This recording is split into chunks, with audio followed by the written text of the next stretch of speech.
Clause 2, update on bylaw to prohibit open doors and windows when air conditioning operating. Councillor Neal. Yes, a couple of questions. That was actually a two-part motion that passed almost unanimously, as I remember, in 2019. And this is the second time it's been deferred, which is somewhat frustrating. The other thing that I was curious about is the second part of this was requesting better enforcement of the anti-idling bylaw that already exists. I'd like to ask our CAO if indeed that portion, which takes no planning or work on part of the staff, will in fact be enforced more, because frankly, it hasn't been getting much enforcement in the past couple of summers in particular. Okay, so CEO Hurdle. Thank you, and through Mr. Mayor. So I don't know that I would have the answer to that question right now, Councillor Neal, but I'm happy to look into it. There may be other staff. I know there are a number of staff that have been involved with this initiative that are also on the call tonight that have been a lot more involved. They may have something to add, but I wouldn't be able to answer that question right now, Councillor Neal. Okay. And so Neil, I will just jump in though, just to note that the recommendation that is in front of us speaks only to the preparation of the bylaw for the open doors and windows. I appreciate that, but the motion that passed was a two-part motion with the direction for greater enforcement. No, I understand. I understand that. I think my point is that passing this does not preclude that further work, and it's not as though it would require some sort of reconsideration of the fact. Yeah. So. I just want to say I don't believe I'll be voting in favor of this because this is the second time it's been deferred, and I really don't recognize or appreciate the fact that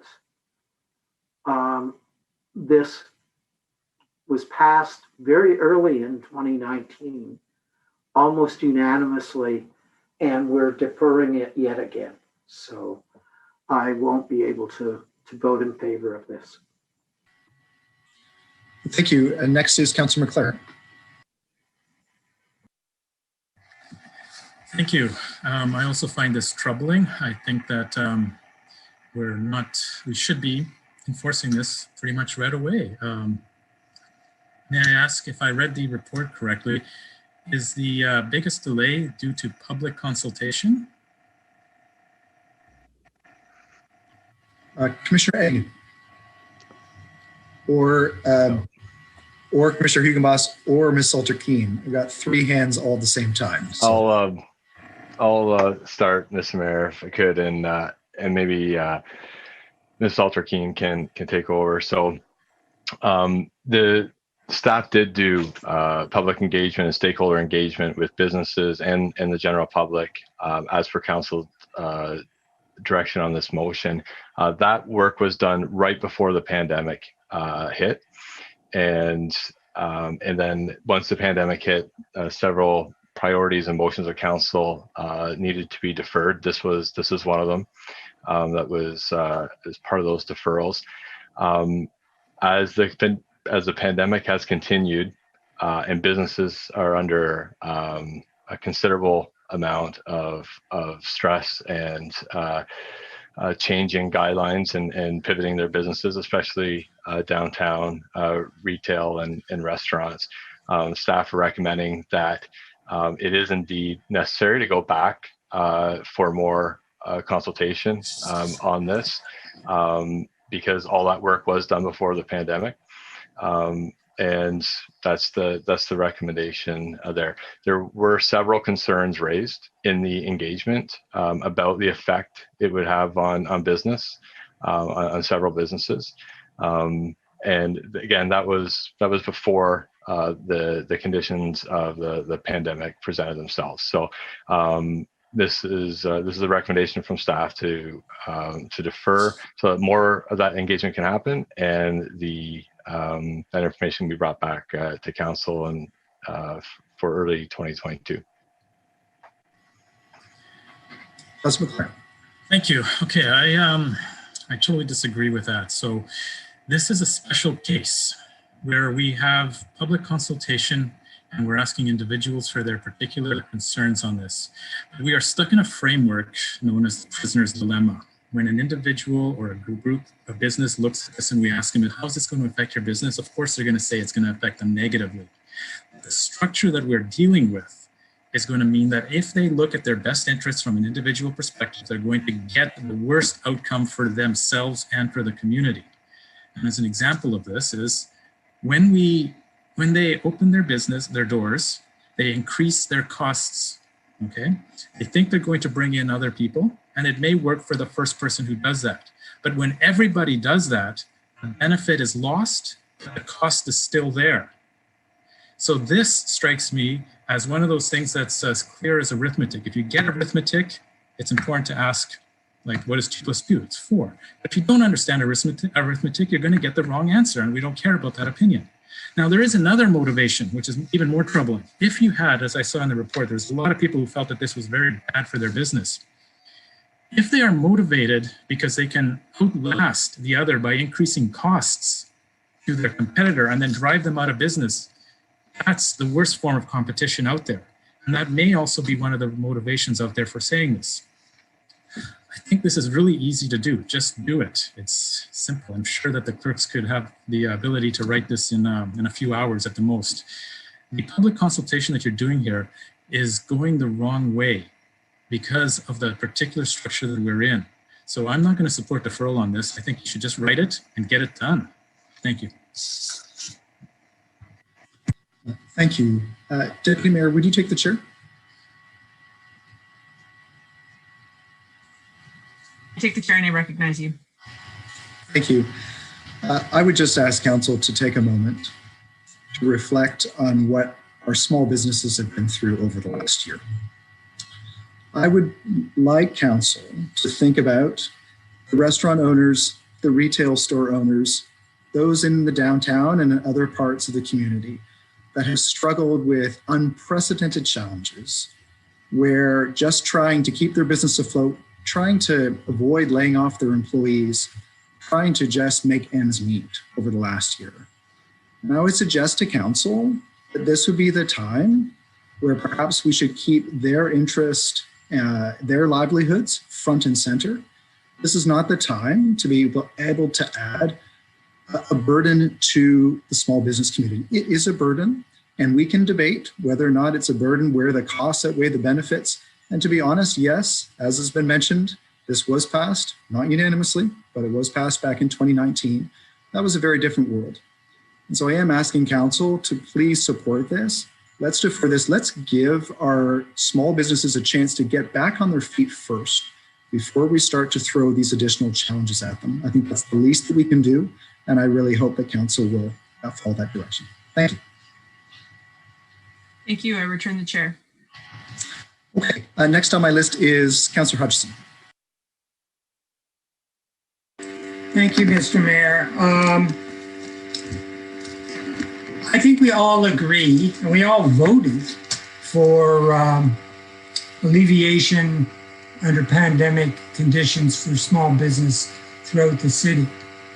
And that is very much an important thing at this time, and economically important. The problem here is, what's the connection between closing doors to sort of not to proliferate, to prevent the wasting of air conditioning energy and being in business? That's not demonstrated here anywhere. And also, I think there's perhaps a misperception here. The question is that I would raise is this perception by the businesses that responded negatively grounded in reality That is walk-in traffic actually affected? It's an opinion survey. It's not a sociological study, okay? Or is it grounded in culturally received attitude or perception, rooted in a more energy prolific time that says this is the way to do things? And what we're trying to do is get people to change the way they do things. And if you look at the survey, you'll see that with the ask business, do you keep exterior doors and windows open while AC is operating? Well, under never, very rarely, or rarely, 34% say no, they don't do that. And I'm not sure what they mean by rarely, so it's hard to be more precise. Then we look at occasionally. And there could be a lot of occasions or it could be very few occasions. That's unclear. Some people might have been thinking, well, I'll just be on the safe side. I'll keep the option open, right? And 27.6% said occasionally. You add all those more or less negative responses up, you get 62% of all businesses. Now the answer, it seems to me, is in the report. What did New York do? And we know why they've done this, because they got brownouts like going crazy 20 years ago. So what did they do? They exempted restaurants. We can exempt restaurants. And I would say most of your opposition is going to disappear because it's not really affecting 62%. So I have an amendment to the motion, which I believe the staff have, the city clerk and the assistant city clerk, they could just put it up there. I'm willing to amend it instantly. Okay, so we have a motion to amend. So let me just read it first. So it's moved by Councillor Hutchison that report number 34, clause 2 be amended by adding the word mandatory before the word bylaw, by adding the words and that staff be directed to proceed in the interim period as soon as possible with a voluntary form of the bylaw at the end of the recommendation, so that it reads as follows. The council directs staff to further defer the preparation of a mandatory bylaw to prohibit open doors and windows when air conditioning is in operation until Q2 2022. And staff be directed to proceed in the interim period as soon as possible with a voluntary form of the bylaw. Okay. Okay, so first of all, is there a second? Seconded by Councillor Doherty. Okay, Councillor Hutchison, so the amendment is on the floor and you can speak to it. Okay, so the concerns here are about, putting too much pressure on our small businesses. And that's fair enough. That's a fair enough concern. And so my amendment addresses that by saying, okay, let's get this process not deferred, but proceeding by differentiating between a bylaw that asks for a mandatory regime and allowing for a voluntary regime in the interim, still heading towards mandatory. Now, as I suggested, I didn't want to put this in there, that you could have an exemption for certain businesses, okay? So that you can get the very best out of what what is at stake, and be able to accommodate as many businesses as possible and not cause too much pain. So, I think that underlying this, and I think where other councillors are coming from, is the climate change crisis did not go away. It's been with us the whole time for the last year or more. So, I think what a couple of councillors are getting at is, hey, we need to move along. But despite what's happened, and we can see the end, more or less, in X number of months, hopefully. and it's going to take time to prepare this. So I'm just looking to move the process along. And if it's voluntary, if somebody really objects, they won't be doing it, will they? But then we'll have to have a public discussion when Q2 2022 comes along. And so that's my argument for the amendment. Thank you. Okay, is there anybody else that wishes to speak to the amendment? Next is Councillor Bowman. Thank you, Your Worship, and through you. I understand what Councillor Hutchison's trying to do here. I'm just not sure that it's going to accomplish what we hope. So I guess a question to staff would be, I believe earlier it was stated that there was still more time needed to formulate the bylaw and to kind of do that public consultation. So is this amendment really going to change the timeline of how we get to the end goal here, which is basically, at the end of the day, we'd like businesses to cease keeping their doors open while their air conditioner is running. I think there's a couple different ways to get there. One is a bylaw. The other one is to incentivize them to close their doors and provide some benefit for those that do. But I guess my first question would be, is passing this voluntary bylaw, which kind of to me seems, I'm not sure if it actually is going to accomplish anything, is that going to affect the timeline of the creation of the actual bylaw, or will it still be going through the same motions, which means this is almost a redundant amendment in a sense? So Councillor Bowman, I'm actually going to jump in here first, because the concern that I have, I've let it go, but as I've been thinking about it, I'm not sure that you can have the whole point of a bylaw is to make it mandatory. And that was kind of where I was trying to go. So while I appreciate what Councillor Hutchison is saying, I think that the idea is that if this passes, then it's mandatory, and if it doesn't pass, then it's voluntary. So Councillor Hutchison, I appreciate where you're trying to get at. I think I'm going to have to rule it out of order, because I don't think that a voluntary bylaw is something we can do. So I understand you're trying to push it along. Well, you don't leave me much choice. It says in the report there are voluntary policies and bylaws. So then I'm going to defer. That are right there. They can be done. So before I make a ruling, Councillor Hutchison, I'm going to go to staff on this. So can I get direction from staff? Is a voluntary bylaw something that could be implemented?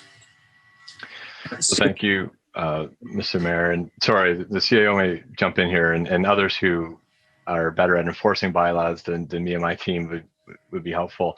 But no, we can't have a voluntary bylaw. There are voluntary programs in other jurisdictions that aren't in a form of a bylaw, that are voluntary and be promoted.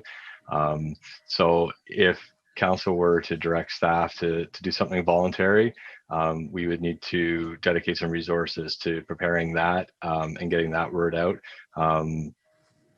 But the direction in the amendment did say to defer the preparation of the actual bylaw until 2022, as per the motion that the staff brought, or the recommendation that staff brought. So there are voluntary programs, and that could be the direction of council. I don't know how soon we could have that up and running, or what effort it will take in order to do that. I would need some time to look at that. Okay. Thank you, Commissioner Hughes, for that answer. And so, Councillor Hutchison, based on that answer from staff, I'm okay to allow it. So thank you for just helping to clarify what's. Just on that note, Mr. Mayor, so I would if it can't really be a bylaw without being a bylaw, I propose an amendment that we change the wording to voluntary program.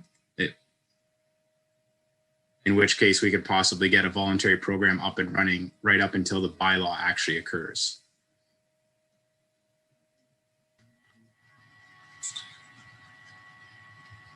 See her. Thank you, and through you, Mr. Mayor. So to Councillor Bohm's question, yes, that would be the simplest way to approach this, would be to actually change the language to a voluntary program, because bylaw does does obviously imply that it is a requirement and that we will enforce and penalize should people not be implementing the bylaw. So what we're talking about here is a little bit different. So voluntary program is the wording that we should be utilizing.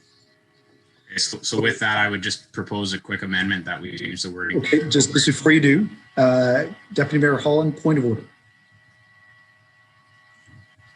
Yeah, two things. I'd like to see it on the screen, and also I would suggest that it's still out of order. Given that the original motion that is the staff's recommendation is proposing a deferral of a bylaw, and so to change what was an original motion from a bylaw to a voluntary program seems to be out of order.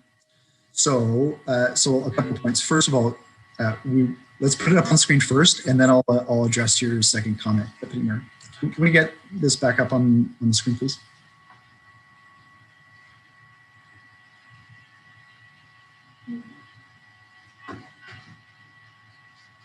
Just need to see.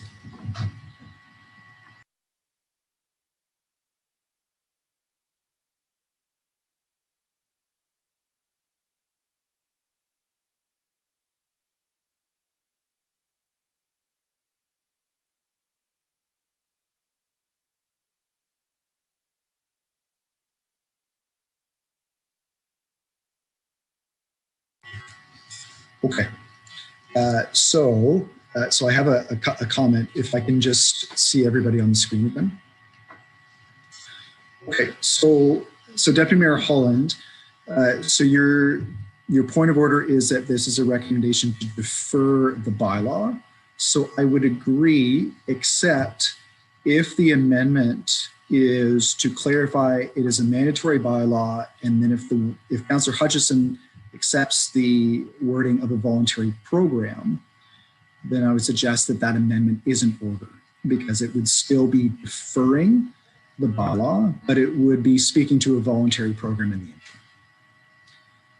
So based on that ruling, so Councillor Hutchison, I'll allow the amendment if you are amenable to changing the wording at the end of your amendment from changing it to voluntary form of bylaw to voluntary program. Is that something that you is acceptable? That would be how I would be able to keep it in order. Okay, first of all, I just want to be clear that I'm not sure I accept the idea that you can't have a bylaw that indicates a voluntary action. Sorry, Councillor, But never quite mind hear that. you. Could you just say that again? Oh, can't quite hear you. Okay. Okay, you can hear me, right? I can hear you now. Good. Okay. I just wanted to say that I'm not sure I accept the idea that you can't have voluntary action under a bylaw. But I'm trying to reach a principled compromise position here. So can I ask the two councillor, before I adopt that wording, I'd like to ask two questions, one each of Councillor McLaren and Councillor Neal, as to their acceptance or non-acceptance of that change. So unfortunately, Councillor Hutchison, that's not something that is procedure in order. We can't shop around to see if something is acceptable compromise to other members of the council. On the contrary, Mr. Mayor, this is right rules of procedure, which we just dealt with last week. Okay, that you can ask questions of your fellow councillors. Now I'll ask them one at a time if you like. So no, Councillor Hutchison, I'm sorry, that is not true. I do allow for questions of the mover of a motion. I can answer questions of council. But this is a different scenario than that. What I would propose is that we go with the wording of voluntary program, and then people can speak to that amendment and give their perspectives about whether or not that's acceptable. And you want to know whether it's friendly or not. So for the purposes of this, it's a little bit of a different situation than saying that it's friendly, because what I'm proposing is that without that change, the amendment is out of order. So what I'm trying to do is find a way to have your amendment be in order so that we can then discuss it. So, okay, Councillor Bone made a suggestion. If I say fine, we're back on track, right? So that is exactly right. And this goes back to Councillor Holland's, or Deputy Mayor Holland's point of order, that your amendment as is written is out of order. However, based on the suggestion of Councillor Bone, if we change that wording to voluntary program, then the amendment is in order, and then we can discuss and debate it. That's okay. Okay. All right. So we have then that amendment. So just to be clear, if we can just change that wording, and then once corrected, we'll put that up on the screen, and then we can have a full debate discussion. So, Councillor Baum, you still do have the floor, so you can continue to speak to the amendment. Thank you, Your Worship. And through you, I was just wondering, and this might help with some of Councillor Hutchison's concerns, is can we have the wording say change to a voluntary program in anticipation of a bylaw or something to that effect, so that the public understands that it's a voluntary program at this point, but we are working on a bylaw for the future. We may just give everybody a heads up. And I believe there was actually 2 spots if the wording was up there where it actually needed to be changed. I think paragraph 34 and then one at the bottom, but just we have to check on that with the clerks. Okay, so what we're going to do is we're going to put up the wording first of all. I'd rather that people see this before we. I don't want to wordsmith further. We had to do it once just to be able to have something that's in order. But I prefer now to make it very clear what it is that we have in front of us. Okay, so what I'm going to do is I'm just going to read then what that paragraph would now look like. It would say the council directs staff to further defer the preparation of a mandatory bylaw to prohibit open doors and windows when air conditioning is in operation until Q2 2022, and that staff be directed to proceed in the interim period as soon as possible with a voluntary program. Okay, so this is the amendment that we're speaking to at the moment. So, Councillor Baum, you still have the floor if there's anything else you want to add. Yeah, no, that's fine with me. The simpler is probably better. I think the public understands that it's in anticipation. So okay, thank you. Okay, so we're speaking to the amendment. Next is Councillor Hutchison, Councillor McLaren. Thank you. So when we do a law or a bylaw, we don't have to educate people on why, we just enforce it. When it becomes voluntary, it's important that the individuals involved understand the benefits of voluntarily participating in a particular program. If we pass this, will there be an education program to those who may want to open their doors because they clearly would see a short-term benefit? Would they be educated on the long-term costs of that, both environmentally and to the burden that they are causing themselves and their neighboring businesses if they were to break the voluntary ban on opening doors with air conditioning? Commissioner Hugelbos.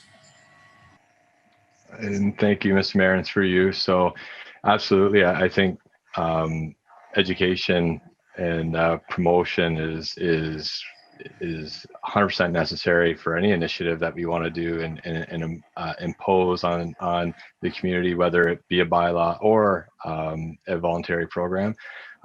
We will need to partner with agencies such as the Chamber and the Downtown BIA, Sustainable Kingston. We'll be asking for their time to help us reach out to their memberships. And yes, there are several benefits for cost savings and energy savings with this program. So we'll do our best to get that information out. There are some example programs like I think we may have mentioned, but definitely have mentioned in the report. So we'll draw some from lessons there. Should council direct staff to implement a voluntary program. Thank you. Those are important reasons, but the one that you left out that I think is most important is the competition policy one. May I ask, do you understand the nature of the prisoner's dilemma and how it applies here? And if you don't, could I ask that you educate yourself on that? Because that should be the one. So, Councillor McLaren, I'm a little uncomfortable with just the way you worded that. I'm sorry. It just didn't come across. I think could you try to reword that? Certainly. Are you confident in your ability to communicate the competition aspect of this? Again, staff will do our best to educate on the many merits. If council is directing staff to go tell business how to compete in the business world, then so be it. We will do that, Councillor McLaren. But again, we will do our best to work with our partners like the Chamber, Kingston ECDEV, and BIA, who are busy helping businesses through a number of things right now, and we'll ask them to help on those points of difference in this. And perhaps there are better people than me to impose upon businesses how they should be conducting themselves. So fair enough. Thank you. Okay, I'm confident I'll support this. Okay, next is Councillor Neal. Thank you. I appreciate what Councillor Hutchison is trying to do here. My frustration, though, goes back to what I originally had said, which is this was one of the earliest motions passed by this council. It was deferred once. Now it's going to be deferred again.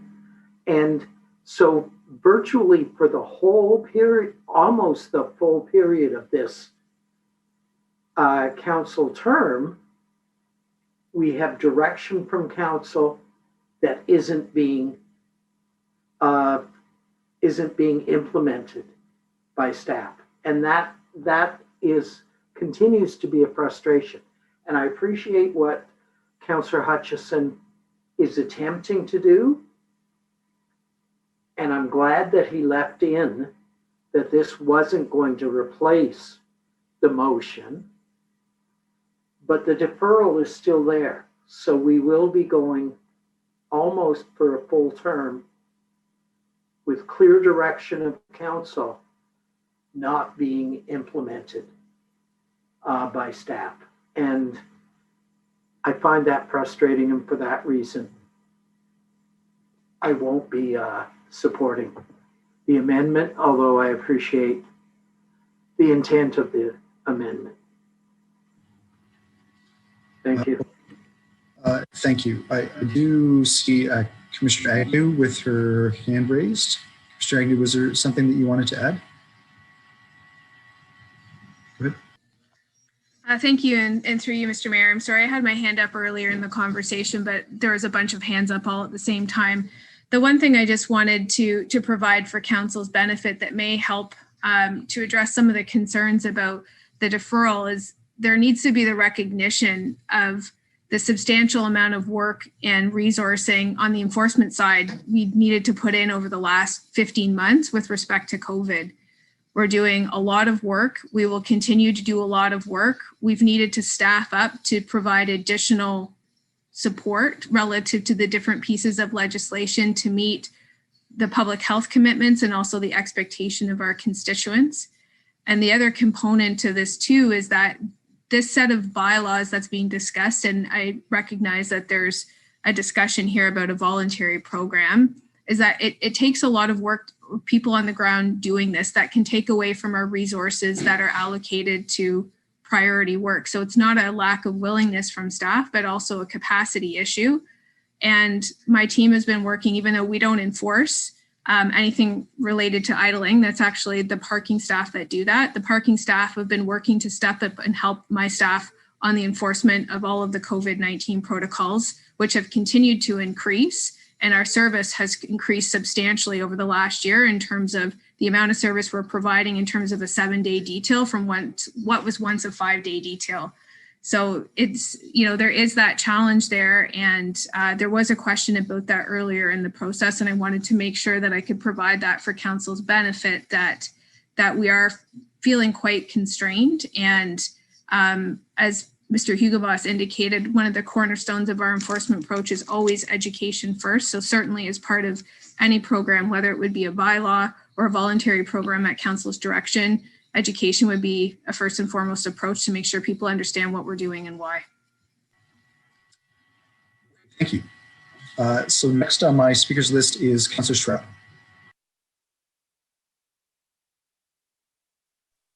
Thank you, Your Worship. Yeah, this amendment, I'm kind of ambivalent about the amendment, but I will speak to the amendment. I consider this amendment a red herring to the original motion. It has an effect, but it does not, in my opinion, change the direction of the original motion, which is a mandatory bylaw. And it doesn't change the effect of the original recommendation, which is a deferral. It's just adding another dimension that we may agree with or may not to a file that has already been deferred.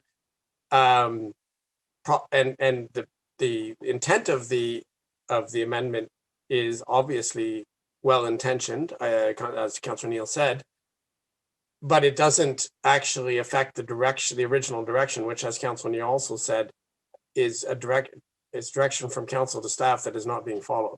Now, there may be valid reasons why enforcement of an anti-open doors with air conditioning running bylaw, there may be major enforcement issues with that if the bylaw were finished. But that's not even what's being addressed by this amendment. What's addressed by the amendment is the creation of yet another aspect that will consume more staff time, which would be a voluntary program. Okay, so now it's time to give my parallel thing, and I may run out of time, and it is in the larger picture, but the smoking ban that Canada started in 1997 with the Federal Tobacco Act, and then each province implemented smoking bans over the next 10 years. I think Ontario's was 2006. I remember this debate downtown. I remember the tavern owners and the restaurant owners saying, you take smoking out of our businesses and we're going to go under. I remember that very clearly. Pretty much every place that serves alcohol was saying that. And there was unanimity amongst the business owners. And yet what happened? We all know now, and it would be unthinkable to think, oh yeah, you can smoke in a restaurant. But yet that used to be commonplace until the ban. So that's what I consider the original motion to be addressing. The idea of air conditioning the open space with in the middle of an energy crisis is ridiculous. And that's what the original motion addresses, and that this amendment doesn't address in any way. The voluntary program will consume extra staff time. I believe it was well intentioned, but I will also vote against. Thank you. Okay, next is Councillor Osanek. Thank you, Your Worship. I'm voting against the amendment. COVID-19, it's derailed a lot of projects, not just the implementation of this bylaw, and it's just the way that it is, however unfortunate. I have to agree with Commissioner Agnew and everything she said. Like, how many emails have we gotten within the last week complaining about what our bylaw staff, needs to do to, keep Kingstonians safe, right? To, basically, keep the Queen's population under control. Like, I've received 7 emails just over the weekend about it. And all of that work falls on bylaw, whether it really is the Queen students out of control or it's just the variant that's spreading around. Bylaw has had so much put on top of them because of COVID. I feel sorry for them. I know that this bylaw was very important back in 2019. I know it, I get it. We had a very hot summer. It was hard to see all those doors open. But like our mayor said, right now is the wrong time to bring this on.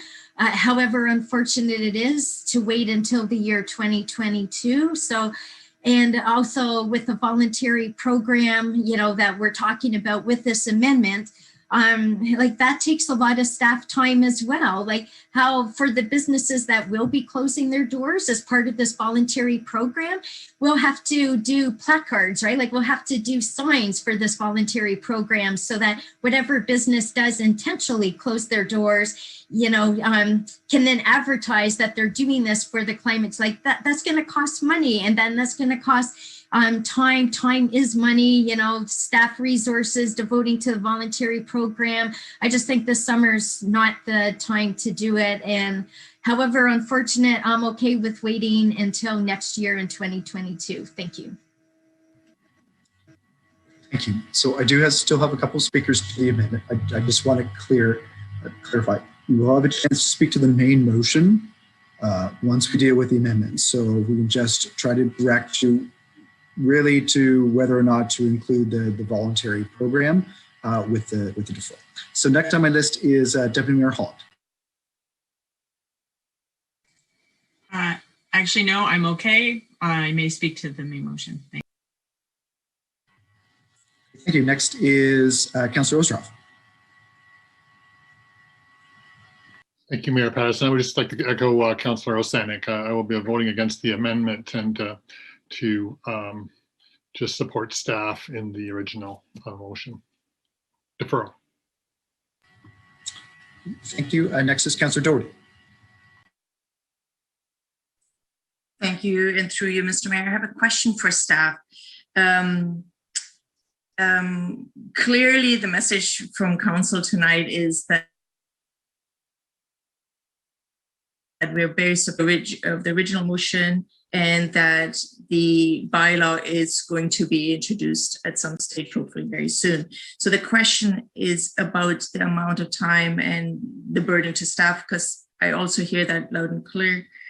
But I just wonder if the Chamber and KEDCO and Sustainable Kingston, how they can help our local businesses move in the right direction now, because this bylaw is definitely coming. So what can be done without adding a burden to staff now, but that we're also heading in the right direction? Sorry, Mr. Mayor. I just use the real hand, sorry. Thank you, Councillor Doherty, and through you, Mr. Mayor. So if I understand the question, like I said, we will definitely reach out to our partners, because the voluntary program and a future bylaw would be there for all business across the city, and it's a wide net to cast. So we do need partners. We need social media. We need to get the word out and support. Those partners are definitely very taxed right now with lots of work to do to support businesses. I do think there's a willingness here in the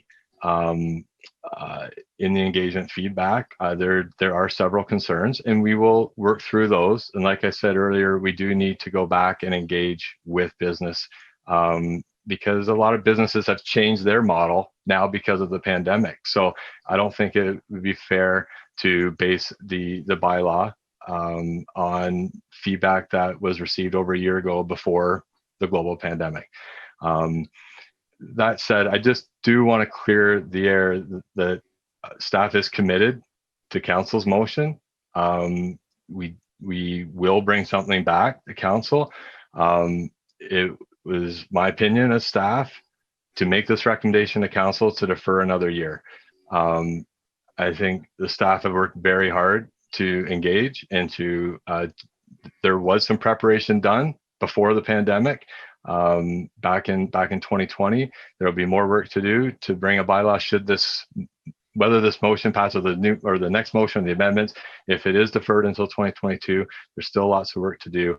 But it is not something we like to do, to say to council, we don't want to implement what you're doing. It's a deferral because we are recognizing the times, and as Commissioner Agnew said, the resourcing capacity that we have for enforcing a bylaw.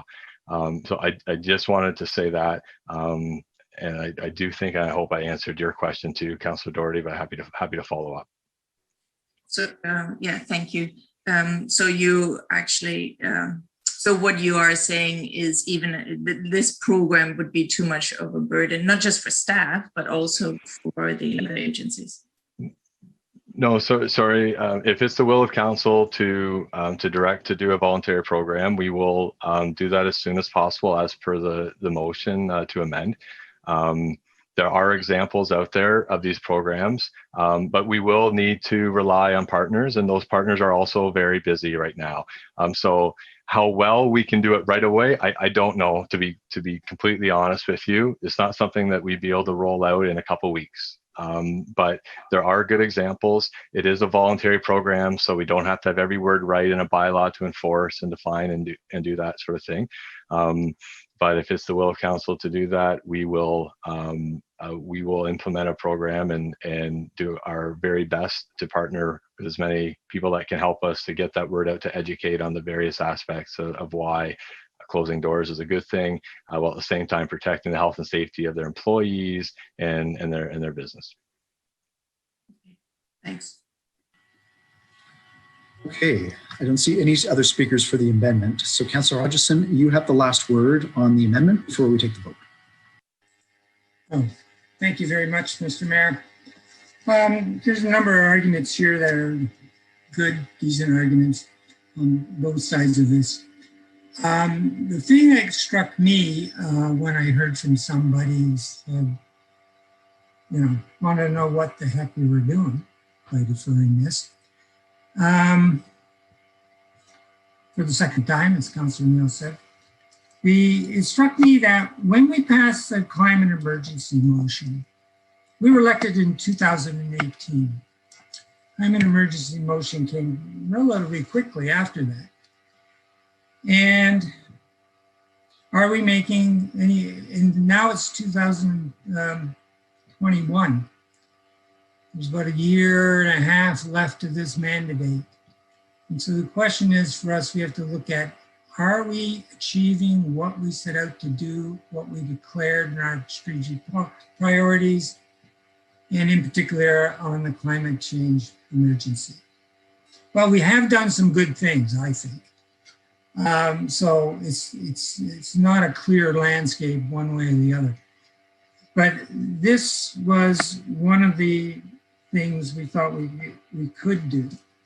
And so when my amendment, agreed to amendment with Councillor Bone, was that I think we need to show people and we need to actually move the dial. And so I'm asking council, voted on this and we're pursuing it, we need to show we're moving the dial. And that's what I'm hoping will come of this amendment, and the amended motion should have passed. So I encourage you to vote for it. Thank you. Okay, thank you. So what we'll do now is we will call the vote on the amendment from Councillor Hutchison to add the voluntary program in the interim during the deferral. So we'll call the vote. All those in favor? Opposed? And that loses. So now we're back to the staff recommendation as not amended. Councillor Hutchison, you still have a minute on the clock if there's anything else you wish to say before I go on to the next speaker on the list. I will just say that I'm going to have trouble looking people in the eye over this, okay? So I'm going to vote no. I realize staff have a lot of pressures and work, and I'm actually really sympathetic to that. But there's a point with political responsibility where you have to ask yourself, are we getting there? And this doesn't send the right signal. And so I was hoping to get a way we could move forward, not, but that's been defeated. So I'm left with the original motion, and I will not vote for it. Thank you. Thank you. And next on my list is Councillor Bowman. Thank you for your worship through you. And unfortunately, I agree that the amendment would have solved some problems, but on the original motion, as it stands now, I think we do need to be cognizant. I do understand Councillor Neal's concerns and Councillor McLaren's and Councillor Hutchison's, but I guess there's other concerns that need to be factored in, and that is just the damage that has been done to small businesses through this. I know so many that are literally just barely holding on, and I think that Commissioner Keegan-Boss brought it up where, you know, we need to be cognizant of including them in this conversation. And the fact that I believe, as I try to be positive, that we would get so much further with incentivizing this and educating than we would with just imposing a bylaw and then having to pay people to chase people around and then play the little game of, oh, is bylaw come and close the door? Are they gone? Okay, open the door.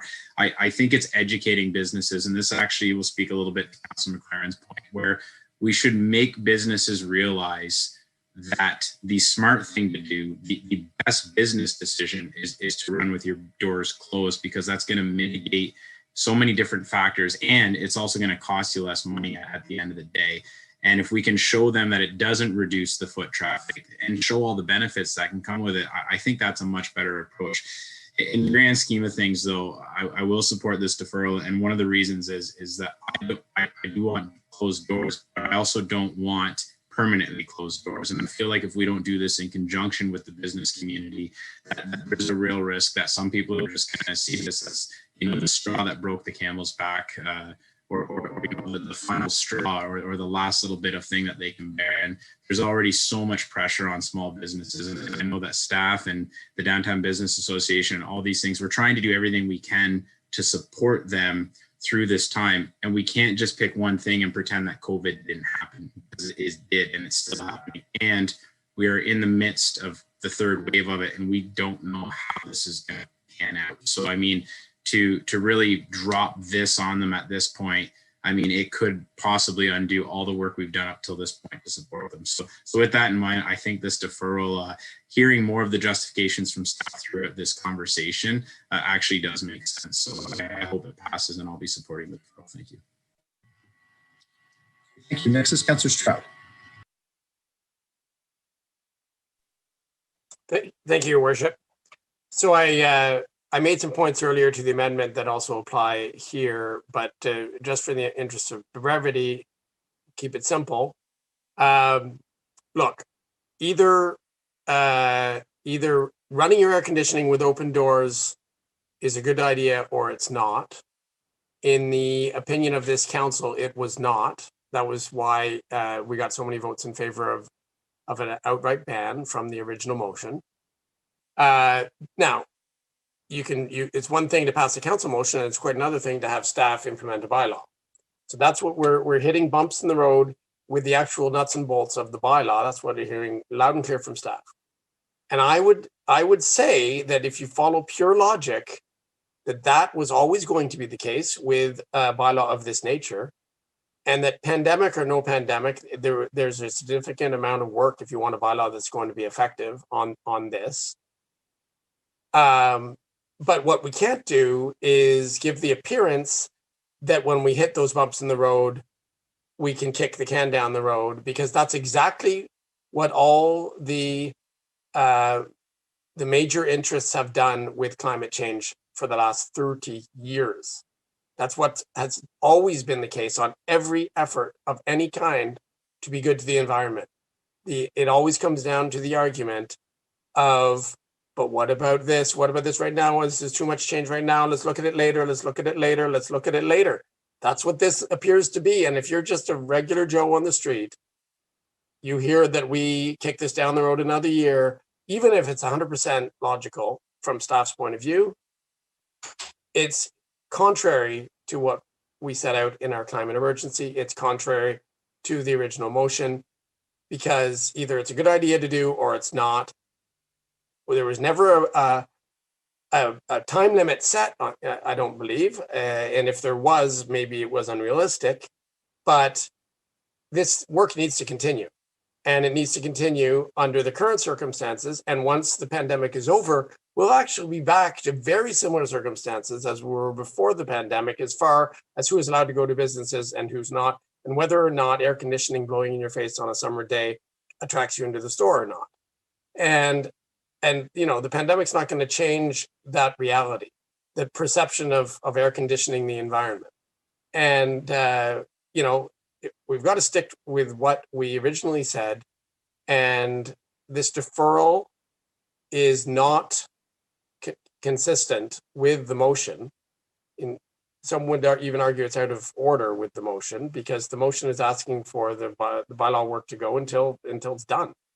So taking another year off with no work at all is a bad idea. So I'm voting against this deferral. Thank you. Thank you. Next is Councillor Chappelle. I would just like it known that I was not in support of this. The first time it came, I don't think we should be dictating businesses how to run their business. And I think we've discussed this enough. I'd like us to call the question soon. Thank you. So, Councillor Chappelle, are you putting forward a motion to call the question? I think most speakers have spoken, but I'm not going to do that. I'm just saying I'd like to get rolling with this meeting tonight. Thank you. Next is Councillor Osterhoff. Thank you, Mayor Patterson, and thank you, Councillor Chappelle, for that. I think I supported this back then, but the more we talk about it, the more frustrating I'm feeling that we're here and talking about this, and probably being the only businessman on council that actually has doors that I have to have closed, or if they're open, or if they're closed, I have my heating or cooling able to shut down. So, you know, businesses are smarter than this, and I just think that we should move on and accept staff has asked us for consideration and respect that. I think that we've seen that the numbers are showing that there is a high, you know, really the percentages are very, very small that, you know, that are not going to, you know, you could do it as a volunteer and yourself, just go door to door and ask business to put a sticker on their windows and not cost our city any money, and be a, you know, a thorn to our businesses. That I'm almost embarrassed for this bylaw, because we always want to hide it behind climate change and all that. Our businesses do an awful lot, have made so many changes. I think that we should just, I'll say, call the question, Mayor Patterson, but let's be supportive of our businesses, and that they know what they're doing, and they don't want to pay the high bills, and they recognize their responsibilities very, very well. And so I just think that we should respect the staff at this situation, understanding that everybody's doing their best in a very difficult time. Thank you. Okay, so Councillor Osterhoff, I'm going to ask this, are you putting forward a motion to call the question, or are you just saying that we should just get the vote? Because those are different things. Yeah, I'll let the other people speak, but I wish we would, yes. Okay, so I have two more. I believe there's only two councillors that have not spoken, or maybe three. So I have two more speakers on my list. First is Councillor Doherty, and then Deputy Mayor Hall. Councillor Doherty.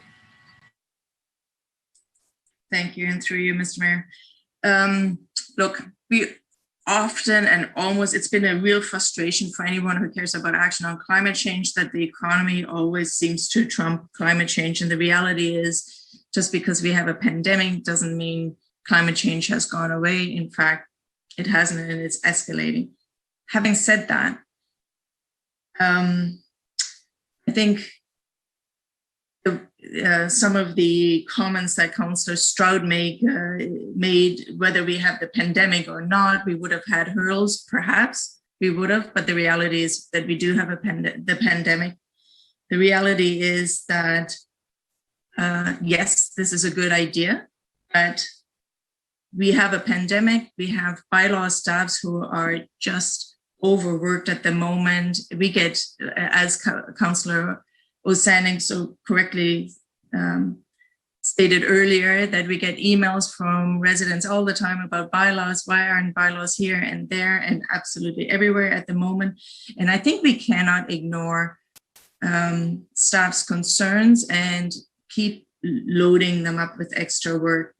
And also, I would hate to see the signs that we already have a lot of businesses that are going to close because of the pandemic. And now we're asking them to close the doors, which is really important. And I hope that we can do something that to encourage the doors to stay, to close when air conditioners are on. But we don't want any doors to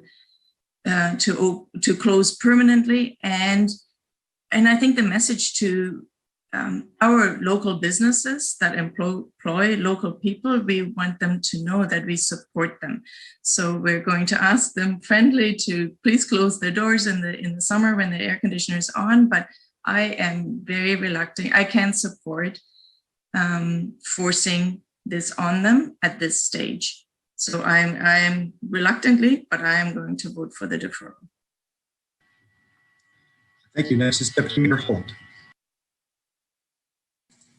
Thank you, Worship. And I'll just take one moment to speak to the public engagement part of this conversation. We've talked about a number of different variables. I haven't gotten the impression from the report or from any of the discussion tonight that there's just any one thing that's really at play here, but a lot of complicated variables. And most of them related to the timing. Therefore, a deferral does seem appropriate.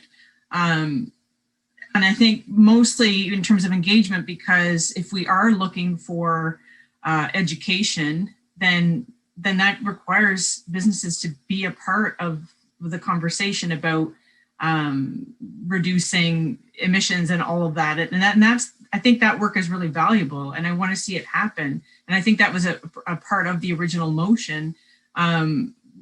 You know, yeah, we want to see the outcome, but we also want to see that work, you know, in a bigger picture in the community. And I think the fact that doing a survey right now and getting input right now from businesses is a terrible idea. We honestly don't even know which ones will exist. And that's a horrible thing to even think.